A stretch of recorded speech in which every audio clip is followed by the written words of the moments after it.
오늘 함께 나눌 말씀은 출애굽기 24장 3절부터 11절까지의 말씀입니다. 거룩하신 하나님의 말씀을 제가 봉독하겠습니다. 모세가 와서 여호와의 모든 말씀과 그의 모든 율례를 백성에게 전하매 그들이 한 소리로 응답하여 이르되 여호와께서 말씀하신 것을 우리가 준행하리이다. 모세가 여호와의 모든 말씀을 기록하고 이른 아침에 일어나 산 아래에 제단을 쌓고 이스라엘 12지파대로 12기둥을 세우고 이스라엘 자손의 청년들을 보내어 여호와께 소로 번제와 화목제를 드리게 하고 모세가 피를 가지고 반은 여러 양푼에 담고 반은 제단에 뿌리고 언약서를 가져다가 백성에게 낭독하여 듣게 하니 그들이 이르되 여호와의 모든 말씀을 우리가 준행하리이다. 모세가 그 피를 가지고 백성에게 뿌리며 이르되 이는 여호와께서 이 모든 말씀에 대하여 너희와 세우신 언약의 피니라. 모세와 아론과 나답과 아비후와 이스라엘 장로 70인이 올라가서 이스라엘의 하나님을 보니 그의 발 아래에는 청옥을 편듯하고 하늘같이 청명하더라. 하나님이 이스라엘 자손들의 존귀한 자들에게 손을 대지 아니하셨고 그들은 하나님을 뵙고 먹고 마셨더라. 아멘. 오늘 선포되는 말씀이 여러분 모두에게 은혜의 말씀이 되기를 주님의 이름으로 축복합니다. 출애굽기 안에 등장하는 많은 사건들 중에서 가장 중요한 사건 중에 하나가 바로 출애굽기 19장에 나오는 시내산 언약입니다. 너희가 내 말을 잘 듣고 내 언약을 지키면 너희는 내 소유가 되겠고 제사장 나라가 되며 거룩한 백성이 될 것이다. 시내산 언약은 출애굽기뿐만이 아니라 성경 66권 전체를 이해하는 중심 언약이라고 보시면 돼요. 물론 오늘을 사는 우리에게도 적용되는 언약입니다. 예수님을 영접함으로 구원받은 저와 여러분은 하나님의 소유, 특별한 보물이고 왕 같은 제사장이며 하나님의 통치하심 아래 거하는 거룩한 백성이라는 것입니다. 많은 학자들이 시내산 언약을 결혼의 관점에서 해석합니다. 신랑 되시는 하나님께서 신부 이스라엘에게 프로포즈 하시는 것이죠. 그리고 너희는 이제 내 백성, 내 신부니까 앞으로 이런 식으로 함께 살자면서 여러 가지 법을 주시는 것입니다. 또 이스라엘과 함께 거하시기 위해서 살 집도 하나 마련해 달라고 하시죠. 그게 바로 출애굽기 후반부에 나오는 성막입니다. 출애굽기 20장에서 하나님은 율법의 심장인 십계명을 주셨어요. 그리고 21장부터 23장까지는 십계명을 기초로 하는 여러 가지 구체적인 법들을 주십니다. 그리고 24장에서 드디어 언약 체결식을 거행하는 것이죠. 모세가 산에서 내려와서 여호와의 말씀과 율례를 전하니까 이스라엘 백성들이 한 목소리로 응답합니다. 3절 말씀이죠. 여호와께서 말씀하신 것을 우리가 다 준행하리이다. 7절에서 모세가 언약서를 낭독할 때도 똑같이 반응합니다. 우리가 여호와의 모든 말씀을 준행하리이다. 여기서 준행한다는 히브리어 아사는 확실히 마음에 새겨서 실행한다는 뜻을 가지고 있어요. 하나님께서 이렇게 함께 살자고 주신 법들을 이스라엘 백성들이 마음에 새겨서 실행하겠다고 반응하고 있는 것입니다. 하나님의 프로포즈를 받아들인 것이죠. 그 후에 5절부터 언약 체결식을 하는 장면이 나오는 것입니다. 그런데 여기서 중요한 것은 그냥 언약 체결식이 아니라 핏뿌림이 있는 언약 체결식이었다는 것입니다. 모세가 하나님이 주신 모든 말씀을 기록하고 제단을 쌓고 12지파를 상징하는 12기둥을 세웠습니다. 백성들은 거기서 수송아지를 잡고 번제와 화목제를 드립니다. 피의 제사를 드리는 것이죠. 그리고 모세는 피의 절반을 제단에 뿌리고 나머지 절반의 피를 백성들에게 뿌리면서 말합니다. 8절 말씀이죠. 이는 여호와께서 이 모든 말씀에 대하여 너희와 세우신 언약의 피니라. 아멘. 너무나도 중요한 장면입니다. 언약 체결식에서 피로 제사를 드리고 그 피를 백성들에게 뿌리면서 여호와의 언약의 피라고 말하고 있어요. 무슨 말인가요? 이스라엘이 2번이나 하나님의 모든 말씀을 준행하겠다고 말했지만 하나님은 그들이 하나님과의 언약을 깨고 불순종할 것임을 알고 계셨습니다. 그들의 죄성과 연약함을 아시는 것이죠. 출애굽기 32장을 보면 바로 나오잖아요. 하나님이 출애굽할 때 선물로 주신 금으로 뭐를 만들었죠? 금송아지를 만들고 이렇게 말합니다. 이 금송아지가 우리를 애굽에서 인도하여 낸 여호와 하나님이다. 당장 10계명의 제2계명을 어기는 모습을 우리는 곧 보게 된다는 것입니다. 이것이 인간의 죄성이고 연약함이죠. 언약 체결식에서 피의 희생 제사를 드리고 그 피를 백성들에게 뿌린 것은 신의 산 언약이 이스라엘 백성들의 의지와 결단과 힘으로 유지되는 것이 아니라 여호와의 언약의 피로 유지된다는 것을 말해주는 것입니다. 다시 말하면 이스라엘 백성들이 하나님의 모든 말씀을 준행하겠다는 약속을 깨고 불순종의 길을 걸어가도 피로 그들의 죄를 용서하시고 이 언약을 계속 이어가겠다는 하나님의 약속인 것입니다. 속죄함의 피, 죄사함의 피가 되는 것이죠. 하나님의 이런 은혜와 사랑이 없다면 하나님 앞에 나올 자가 아무도 없다는 것입니다.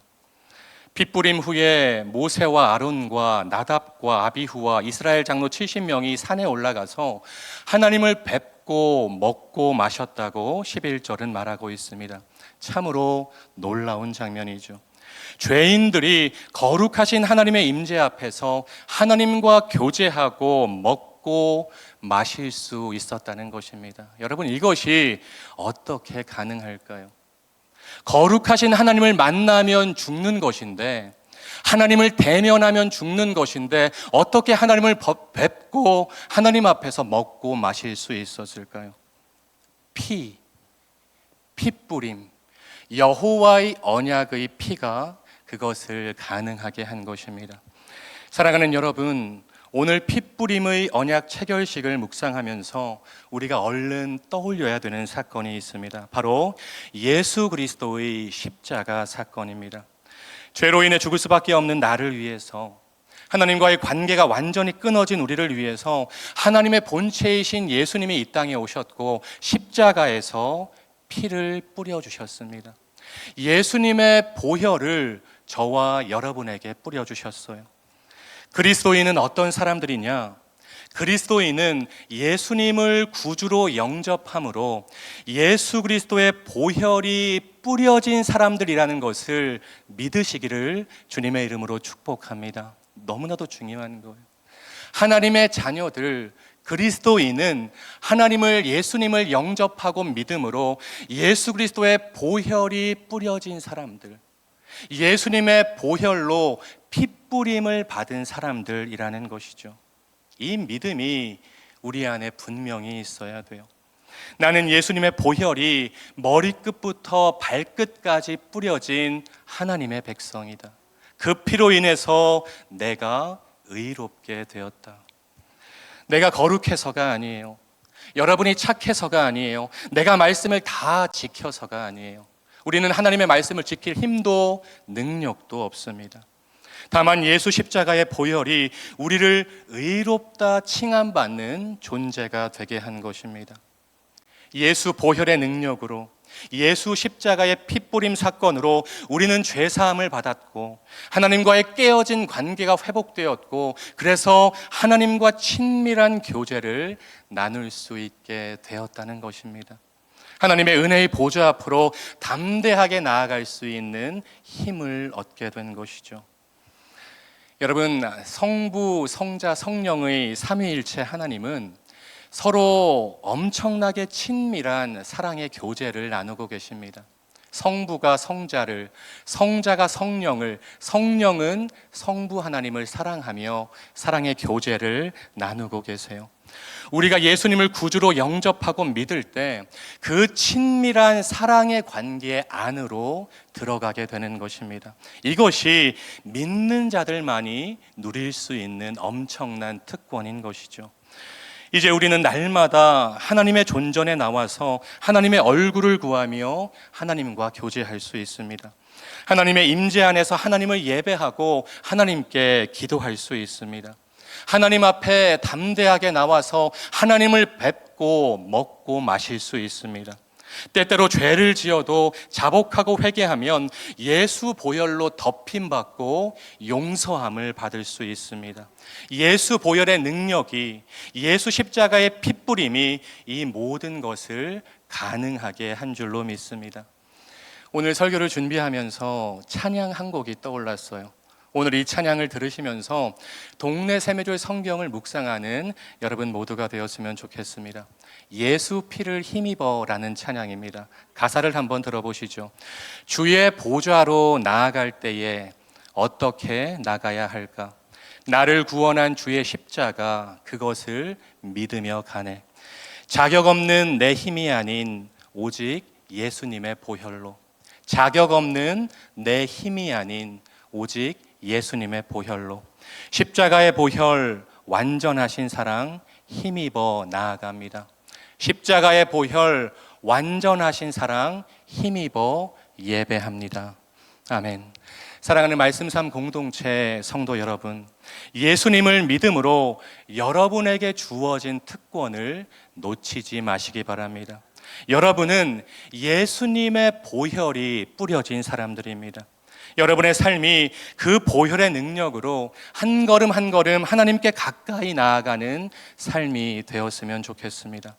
하나님의 소유, 왕 같은 제사장, 거룩한 백성으로서의 합당한 삶을 살아가시기 바랍니다.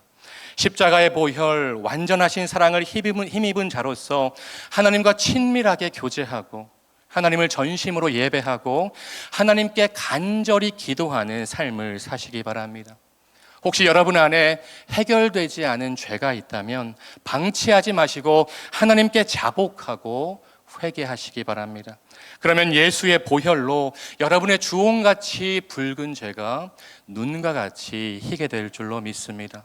바라기는 오늘 선포된 말씀 마음에 잘 새기셔서 예수 보혈의 능력을 가지고 하루하루 믿음의 여정을 걸어가는 저와 여러분, 우리 말씀 삶 공동체 모두가 되시기를 주님의 이름으로 축원드립니다. 기도하겠습니다. 사랑과 은혜가 충만하신 하나님, 오늘도 새벽을 깨우게 하시고 살아있는 하나님의 말씀으로 먹이시고 채우시니 감사를 드립니다. 오늘 선포된 말씀 마음에 새겨서 삶으로 이어가게 하옵소서. 자격 없는 내 힘이 아닌 예수 보혈의 능력으로 살아가게 하시고 예수 십자가 핏부림의 은혜를 힘입어 담대하게 하나님께 나아가는 말씀 삶 공동체가 되게 하옵소서. 날마다 하나님을 예배하고 하나님께 기도하며 하나님과 친밀한 교제를 나누기 원합니다.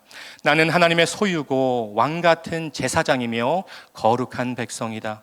나는 예수 십자가의 보혈이 머리끝부터 발끝까지 뿌려진 하나님의 백성이다.